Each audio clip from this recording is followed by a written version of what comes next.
Welcome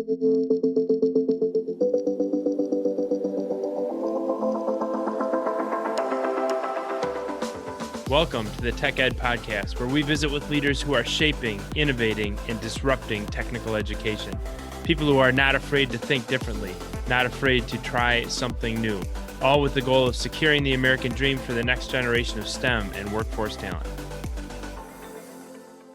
Well, welcome back for another episode of the Tech Ed Podcast. I am your host, Matt Kirkner. One of my favorite things to do on this podcast is to spend time with educators literally at every level, whether it's K-12 educators, technical community colleges, universities, and elsewhere. Anybody who is preparing that next level, that next generation of STEM and workforce talent, we love getting into the heads of those people. This episode is a perfect example. We are talking with a preeminent leader in the world of engineering in higher education. Dr. Leo Kempel is the Dean of Michigan State University's College of Engineering. And in this episode, we are going to talk about innovation. We're going to talk about a brand new center that he is opening up called the Engineering and Digital Innovation Center. We're going to talk about the importance of cross-disciplinary learning in higher education and in the world of industry, digital twins, cybersecurity, artificial intelligence, machine learning, all of those topics that you have come to expect here on the Tech Ed Podcast. None of them are left aside. We cover all of that in this episode with Dr. Leo Kempel of Michigan State University. Leo, thank you so much for coming on. Thank you so much, Matt, for inviting me. We're going to have a really great conversation. We're going to have fun. We are. All kinds of innovation going on over there at Michigan State. Can't wait to learn all about it. But for those that may not be completely familiar with the College of Engineering, tell us a little bit about it. Well, we're second in reputation only to our basketball team, obviously. Big win of late. I have to say that at this time with For Tom sure. Izzo. But no, our College of Engineering has 6,000 undergraduate students, something on the order of 1,000 graduate students, and about 500 employees. Wow. Roughly half are tenure system faculty. But that's not the real story. The real story is we're growing. I think that's probably pretty true across the country in Sure. engineering, but we're growing. Right now, we're planning on increasing that undergraduate student base by about 2,000 students. So we plan on going to something like 8,000. Part of that will be we're going to offer a new degree. It's an engineering technology degree. And then part of it, of course, is hiring more faculty, because if you have more students, you're going to need more instructors and so forth. So we're growing, and it includes the construction of the Engineering and Digital Innovation Center. We're looking forward to getting into that as well. Really great innovation and a great new project that's going on there at Michigan State. Before we do that, a couple things. Number one is the Tech Ed Podcast is going to be the official education podcast at the Automate Show coming up here in May. And I just happened to be looking at the schedule for that last week. As it turns out, Tom Izzo is a keynote speaker. So I assume that when we reach out to him and say, hey, while you're at that show, we'd love to have you stop by the podcast booth, that we're okay saying Leo Kempel thought it was a great idea for him to join us. Fair to say? Absolutely. I'm sure that will help a lot. We'll definitely do that. So not just researching what's going on at that show in May, but all the research that you're doing at Michigan State University and learning a little bit about that. You're certainly doing a tremendous amount of undergraduate education and preparing that next generation of engineers for amazing careers in the world of not just advanced manufacturing, but every discipline of engineering. But I'd also be interested in some of the unique research areas. What is some of the unique research that's taking place there at Michigan State? No, great point. So a few things that we just have to acknowledge. And one is that we are the state university for Michigan. We're in the great state of Michigan. The state of Michigan, if you ask people what they know about Michigan, they probably say, well, there's Tom Izzo and the automotive industry. And so, of course, mobility is a big part of our research programs here at MSU. That's both the vehicle technologies, how to make electric vehicles more efficient, how to power electric vehicles. There's still a lot of work to be done on making those power stations as efficient as possible. That's going to be important. Think of it this way, Matt. We went back in time to the early 1900s. The automotive industry existed. It was very different than it is now, but it did exist. You could, if you had enough money, buy a automobile.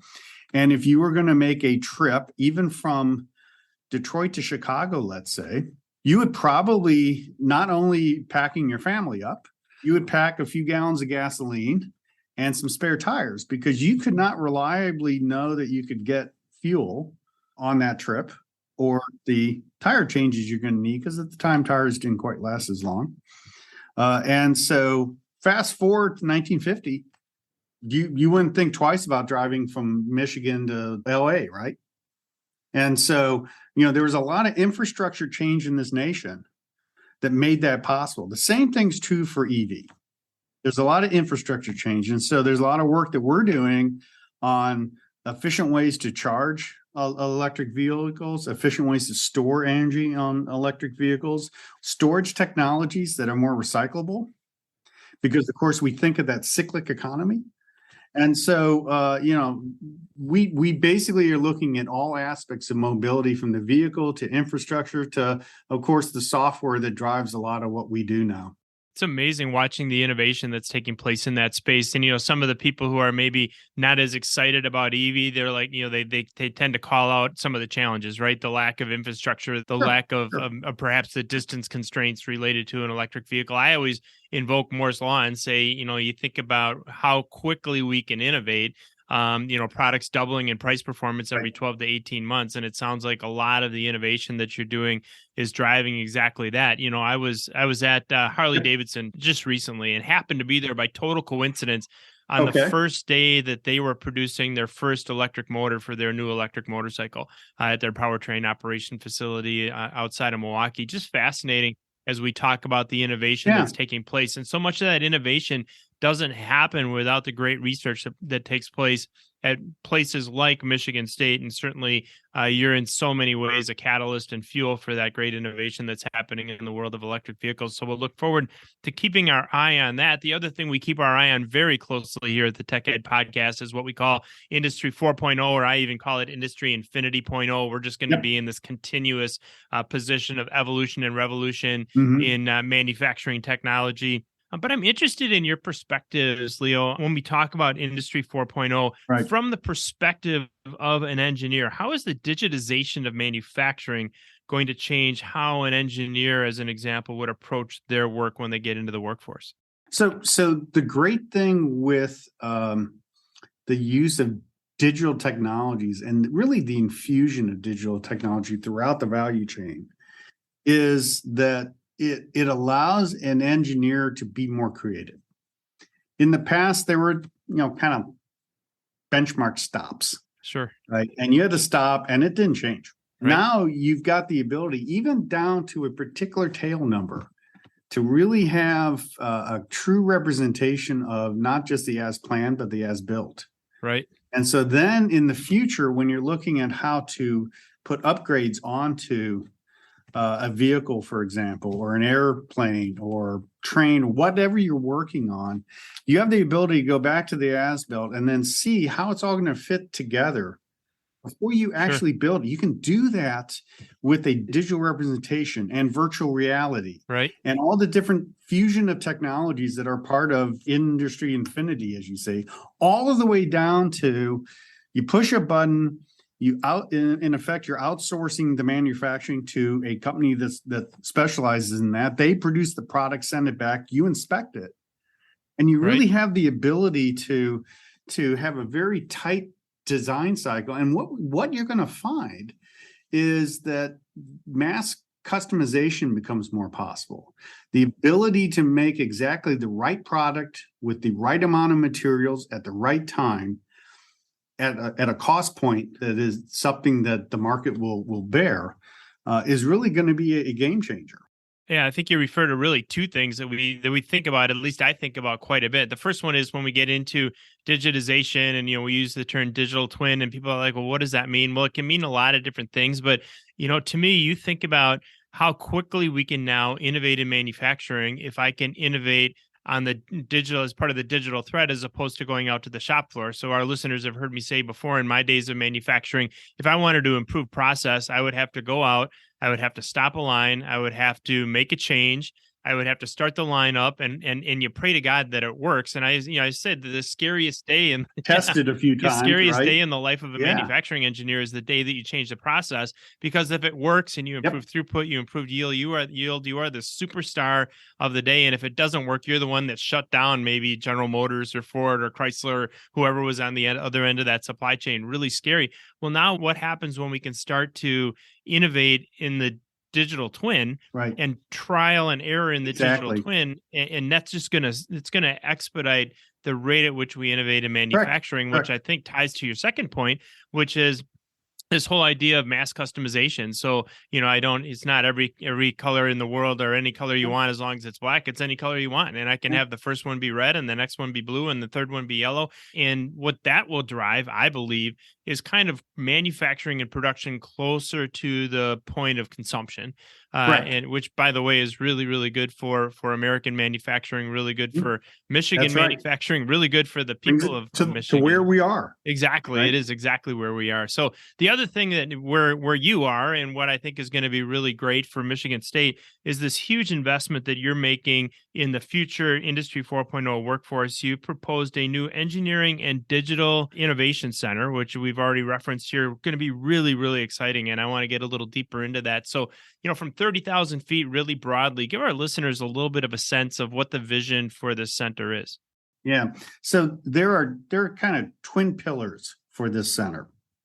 And you really touched on it, Matt, already talking about Industry 4.0, talking about digital twins and how we're using technology more so as part of our lives. So on one pillar, it's going to be the digital innovation piece, which is pervading all things that we do now, from our entertainment to the way we do business, the way we teach our children, and so forth. So we're seeing a large expansion in computer science interest. A third of the incoming class for the college has an interest in computer science. Historically, we've always had a quarter wanting mechanical engineering. And by the way, we still have a quarter wanting mechanical engineering. Yeah, of course. What's happened, though, is a lot of the growth has happened in the digital side of the college. And so we're growing that so that we can meet the demand here in Michigan and across the nation and world. But also we're seeing that it's not just computer science as a silo. It's the fact that you engage across all the disciplines on campus in making Industry 4.0 really work. So you're looking at the user experience out of our College of Arts and Letters, for example. That's the touch and feel. That's the design aspects that some companies are so proud of. Now, you're also dealing with the College of Business here, because of course, if you don't have a strong engagement with industry, those ideas we come up with become papers that sit on shelves. Whereas the ideas we come with when partnered with industry become products and jobs. We're working with social science on cybersecurity. We're working with the College of Natural Science across the board. So, physics, chemistry, mathematics, all that.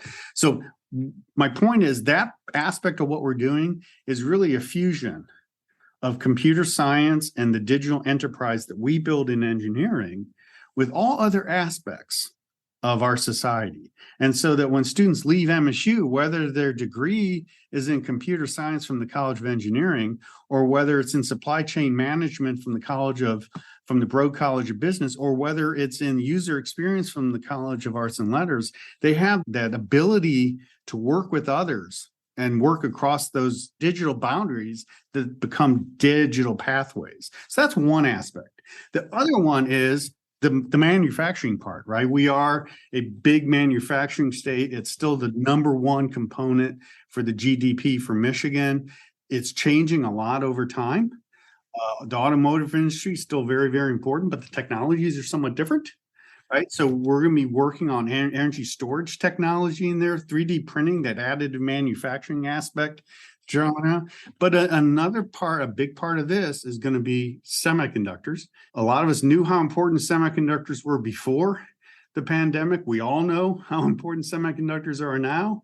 And so we're building a stronger ability to meet the workforce needs in semiconductors for the state. And we're doing that, by the way, in partnership with a long-term partner of ours, Fraunhofer USA, which is also located here in the great state of Michigan. And so we've been working with Fraunhofer on wide bandgap semiconductor technology for over probably 20 years now. And so we're looking to expand in this center our ability to meet the needs of the future economy in semiconductors, and in particular, a stress that we're going to do is space-based electronics. The reason for that is, we got great talent on campus that just completed the facility for rare isotope beams, a Department of Energy user facility that's a tremendous asset to science.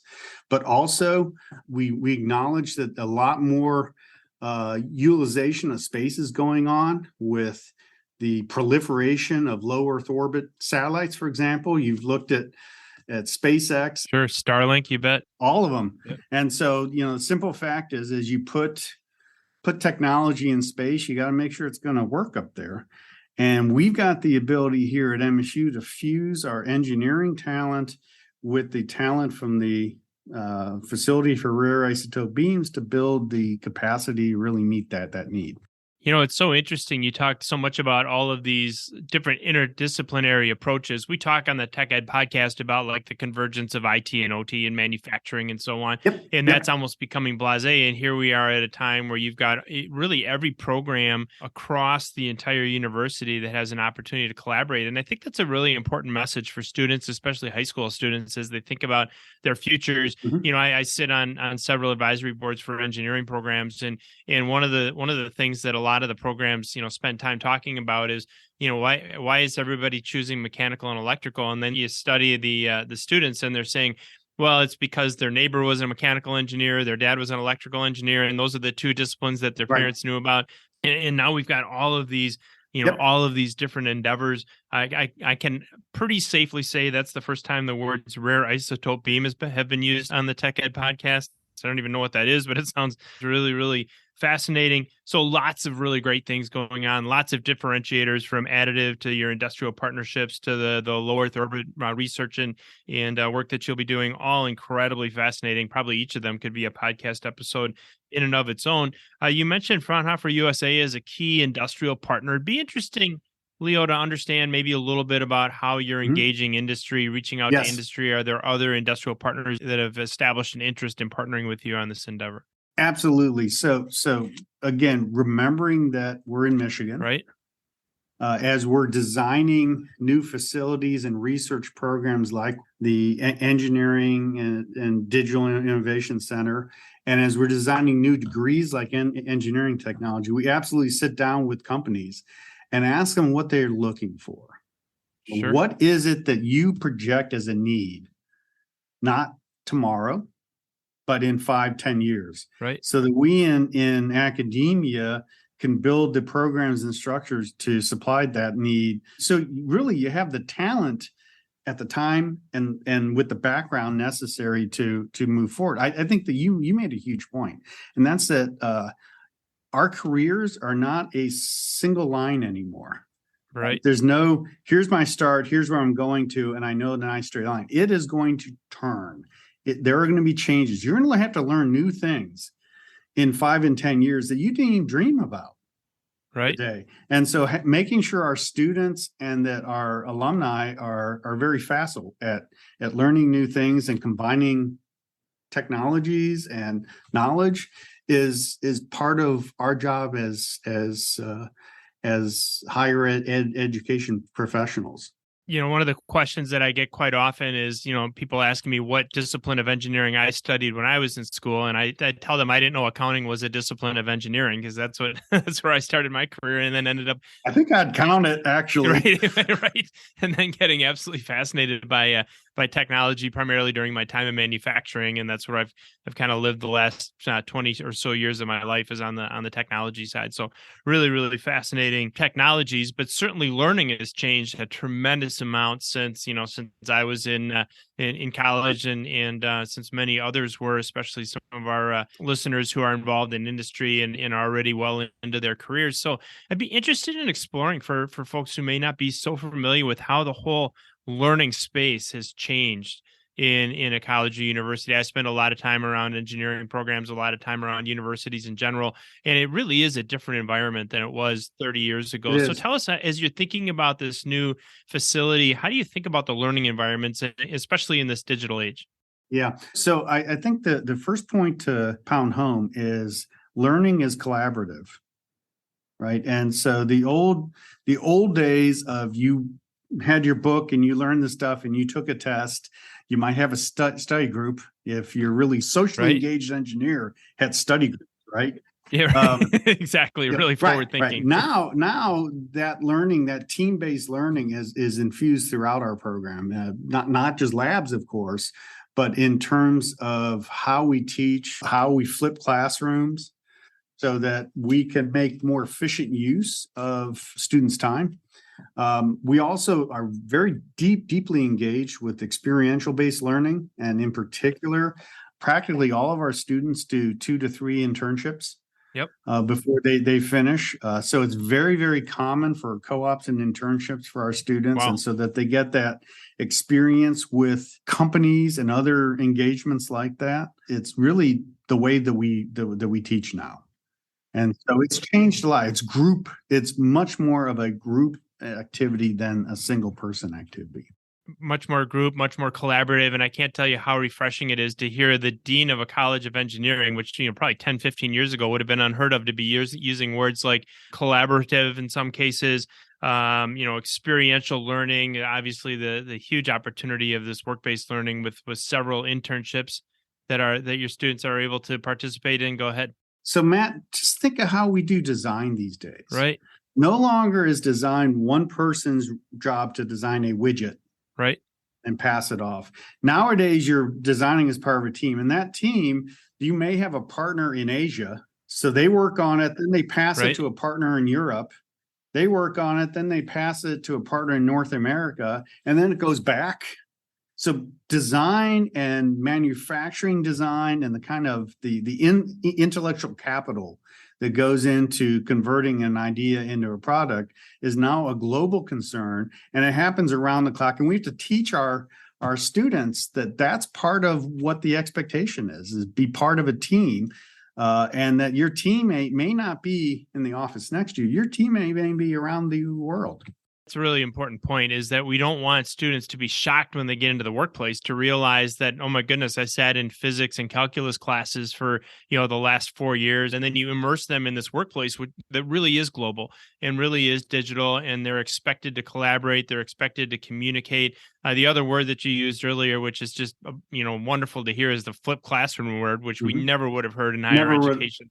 We had no clue what Universities. that was. Right, exactly, and our listeners certainly do. The idea of being able to come into the school, do hands-on skills, experiential learning, and then using digital platforms outside of the classroom to do some of your coursework as well. And to your point, makes much better use of space as students are coming into that space and doing their learning. So tell us a little bit more about some of these digital technologies that they're engaging with. So we're training them for a world where they may be working with somebody in Asia, somebody in North America, and somebody in Europe, all on the same project. How do you create that learning environment from a digital standpoint? Yeah. So, for example, you're using technology to design. So, design the old CAD systems of the past, which were just structure and function. Now we have the ability to combine it with sophisticated analysis tools to make sure that structure, strength, and all the other different properties are met.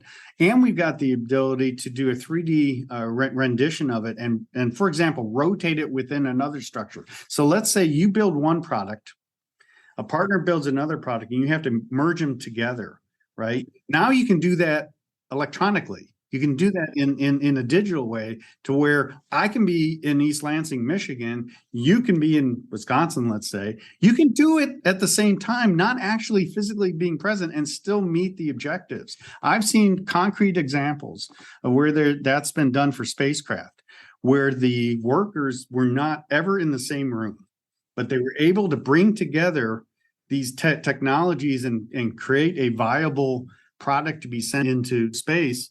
And they did it completely electronically. And part of that is that, to be honest, during the pandemic, we all became a lot more experienced with it. Absolutely. Yeah. We had the provost from the University of Wisconsin-Milwaukee was on the podcast 2 years ago. He's now the vice president of the UW system, but his name's Johannes Britz. And he said, I can't remember if this was on air or off, but he mentioned to me that the pandemic forced education to do 10 years of innovation in 3 months. He said, we really, because all of a sudden our whole world changed. We didn't have choice. He said it would have taken 10 years to be able to drive that kind of change in education, especially in higher education. He said we did it in 3 months. And I'll be honest, Matt, since the average period of a faculty member is more like 15 to 20 years, it's probably 15 to 20 right, years. Exactly. Or as I've heard it a couple times, change happens in higher education, one retirement at a time. Exactly. So it's good to see that level of innovation. So I want to go back to a topic that you raised earlier, Leo, around semiconductors and microelectronics. We had Senator Todd Young, who co-sponsored the Chips and Science Act through the U.S. Senate. He, the Republican, alongside Chuck Schumer, who the Democrat, a bipartisan effort to really make investments in the future of innovation, the future of the semiconductors. We all felt through the pandemic and thereafter the risk that our country is at, because of the global supply chain, especially as it relates to microelectronics and semiconductors. I mean, our challenge was I can't get my new microwave, or I have to wait for my car. All kinds of national defense implications as well. So lots and lots of thinking going into semiconductors and microelectronics. Why are these so important to innovation and Industry 4.0? Go a little bit deeper than we did in the intro. Yeah, so semiconductors are really that foundational technology that allows us to make more effective use of other innovations. So, of course, cars are very innovative, right? But as we saw, unless you had the chips there to make the whole thing work together and to put all the technology we build into vehicles actually function efficiently, it just sat there. We had vehicles on our campus sitting there because they didn't have the computer modules necessary to run. And so it's a foundational technology, but it's a foundational technology that's constantly evolving. Okay, in 5 years, you're going to need the footprint of the way you build that semiconductor component will change. And so we've got to continue to evolve our technology to stay in front of our competitors, and make sure that we have a reliable supply of chips for all of our products. And as you said, it's not just cars. It's not just the defense sector. Pretty much anything you buy now has a chip in it of some type, and the capabilities of those chips keep getting higher and higher 100%. Over time. It's Moore's law, as you talked about, and I'll point out to you, Matt, that there would be two more interrelated technologies Moore's law you have to also put a lot of attention on. One is cybersecurity. So as you're building these interconnected devices and systems, we have to build in the ability to protect it against various actors. And then the other part, software, because again, as we evolve our software to make more effective use of the capabilities you're building in semiconductors, we're going to have to keep building new software platforms, new techniques. AI and machine learning will be a big part of it. So, of course, we're making big investments in AI and machine learning because that falls into we absolutely know it's going to be a big part of the marketplace. And we want to be there at the forefront and make sure our students are at the forefront, so that they're extremely competitive in the job market, not just the first job after MSU, but the next job and the next job after that. And so AI and machine learning as part of what we're doing with semiconductors become part of the entire package. Absolutely. I'm doing a speech here at the end of the month. And as part of that, I actually jumped on ChatGPT and asked, without going into the topic, I said, write me a speech on such and such a topic. Absolutely fascinated me. I mean, I could literally stand up and recite the speech that it came up with in 14 seconds. It's mind blowing to think where artificial intelligence and machine learning are going. We had both Paul Karam and Murtaza Bora from Quantzer, which is a company up in Markham, Ontario. Yep. joined us on a discussion, unrelated to the podcast, a separate discussion about a year ago, just to go into all the incredible implications of machine learning and artificial intelligence, and to your point, how that ties back into microprocessors and ICs and semiconductors. I read a book. I don't know if you've read this one yet, called Chip War. Have you seen that book? It was a gift, and I'm spacing on the author. We'll put it in the show notes for our listeners. No. It was a gift from my former private equity Okay. partners in our last manufacturing company Sure. and they send me a book around the holidays every year. And this was the book this year. Absolutely fascinating history of the semiconductor. And it really has, to your point, Leo, woven its way, that technology, into every single aspect of Everything. life. Absolutely. So as your students are making decisions about where they want to study engineering, the great opportunities at Michigan State, how will they experience learning around semiconductors and microelectronics? Yeah, so great question. First of all, I think that it's going to be much broader than the historic homeland of electrical engineering and computer engineering, which is where I'm from. Right. By the way, my father is an electrician, so that's Awesome. how I kind of got in that I love pathway, it. right? When it came to engineering, obviously I'm going to be in electric because Dad was an Of electrician. course. I learned how to change fuses and to cause problems at a very early age. Right. Exactly. But I think that you're going to find more, there'll be more programs that have electrical pieces and parts and use of computers in the technology and software in the technology. It'll be less siloed than in the past. In fact, as we're building engineering technology, one of the first concentrations that we're going to have is going to be something like electromechanical systems, because there is a fusion between electrical technology, computers, and mechanical technology, especially in the automotive industry, hence in Michigan. The other concentration that we're going to start with is cybersecurity, because again, cybersecurity pervades all aspects of products now. Absolutely. What an exciting time to be considering Oh, yeah. engineering and to be thinking about not just this new way of learning, collaborative way of learning, experiential way of learning, flipped classrooms, but then all of these different technologies that are going to be available to students in the future as they consider their careers and as they build those skills and competencies and the knowledge necessary to be really, really successful in a very, very competitive marketplace. I know. Go ahead. And Matt, it'd be remiss of me not to also mention the ROI. Right. Absolutely. It comes with an engineering or an engineering technology degree. It's really quite good. Absolutely. If you look at the top starting salaries across the board, they're all in the technology areas.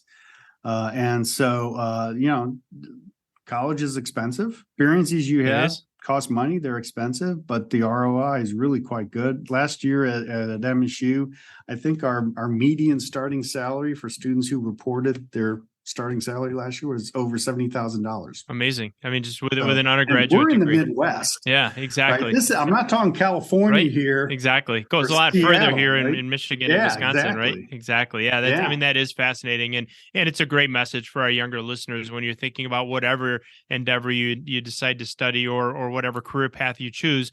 We're big advocates of, you got to pick the one that's right for you: direct to workforce, community college, military service, university. But understanding that ROI, and that at some point, at least in theory, the bill is going to come due on that time that you spend in college, whether you pay your way along the way or you pay for it afterwards, and making sure that income is there and the return on investment is there is really, really important. As you think about return on investment, as you think about making really, really good decisions, I know one of the organizations that's helping you do some of that is the Midwest Regional Network to Address Needs in Semiconductor and Microelectronics. Tell us a little bit about your role in that organization. Right. So it's very clear to our partners that one institution, no matter how large you are, we're an institution over 50,000 students. That no institution has enough capacity to produce the needed workforce for a lot of the things that we're doing here in the Midwest in terms of semiconductors, for example. There's Intel's going in Ohio, and the local universities just do not, even the very large ones, do not have that capacity. So we're teaming up.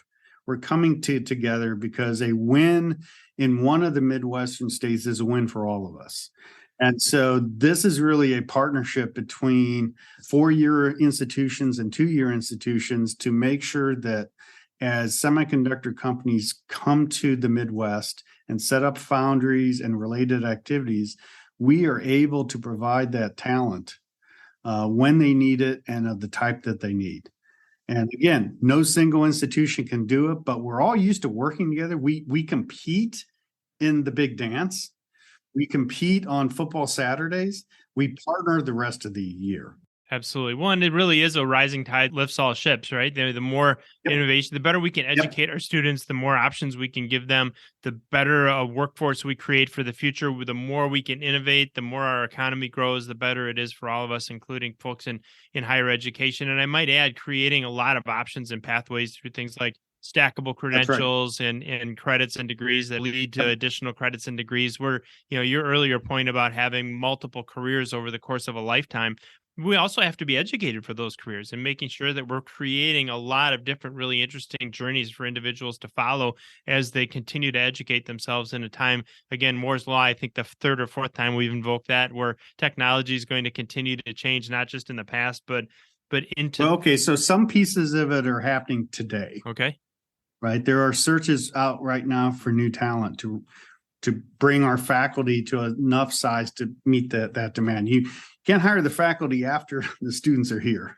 It's too late.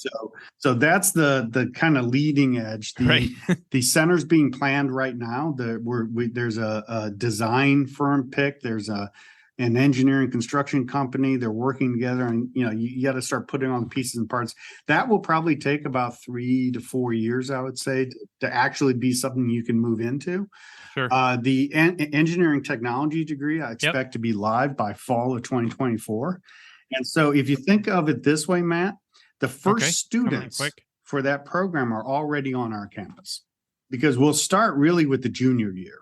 Sure, absolutely. Okay, and then roll it around. Yeah, I mean, eventually it'll be all. So that is years, fascinating. We'll start junior, then senior, then roll back in, and so within the next 5 years, we're going to have 2,000 more students here at MSU. We're going to continue our strong engagements with companies both here in Michigan, within the region, and elsewhere. And at the same time, we're going to work very, very hard to make sure that those students all have the opportunity to succeed and the opportunity to do internships and co-ops so they can really understand their path. I can tell you personally, I went to the University of Cincinnati. That's the first school that required co-ops in the nation, 1908, I think it was. As part of my co-op job, it's the one that taught me my path forward. I'm a first-gen college student. My plan was to stop with the bachelor's degree and make some money, right? But in that co-op job, those experiences told me, no, you really want to continue on, do a master's and PhD, because the kind of stuff you really like doing, that's what they got. And so having that opportunity for each one of our students to find their path by experience, I think is huge. And here you are so many years later and following that education pathway as the Dean of Engineering at Michigan State University, looking at 2,000 new students coming to that university. Yes. Very, very exciting time. So let me ask you this as our final question for Dr. Leo Kempel. Okay. If you had the opportunity, and I'm sure you do, to sit down with those budding engineering students to that first year, that freshman engineering student, and you could give them one piece of advice, what is that piece of advice, Leo? My advice is never close a door you don't know exists. Okay. There are going to be forks in the road. And some forks you can take and some you can't because you already closed a door. So one thing that we do is each year when we welcome a new class in the beginning of fall term is we have a great celebration at the Breslin Center where our Spartans play basketball. And we bring in alumni and, by the way, coaches. I think Coach Izzo was our speaker this past year. Excellent. And we welcome our students, and we always make it a point among the alumni to make sure we include somebody who didn't follow the predictable path, who became an attorney or became a medical doctor or pursued an MBA. Last year's speaker was a former student of mine, actually. He played on the football team here, so his bachelor's degree is electrical engineering. He ended up playing in the pros for a while because he played on the Spartan football team. Then he did a MBA at the Broad College here on campus, and now he's the CEO of a craft brewery. So it's a complete, it's the path you would not have thought if you're a first-year student. So my point to them is don't just look at the path you expect. The one you said, well, my neighbor's an engineer, my parents an engineer. Think broadly, because you never know where your future will lead. Yeah, I love that advice. Never close a door that you don't know exists. And you've got a lot of doors in your life, right? You're opening the doors to 2,000 new students. You're opening the doors before too long to the brand new Engineering and Digital Innovation Center. And I want to thank you specifically, Leo, today for opening the door to the Tech Ed podcast and letting us spend some time with you. Thanks so much. Hey, thanks, Matt. Take care. Thanks for joining us for this episode of the Tech Ed podcast. If you haven't already, subscribe, leave a review, and if you like this episode, share it with a friend. New episodes launch every Tuesday, so listen in next week.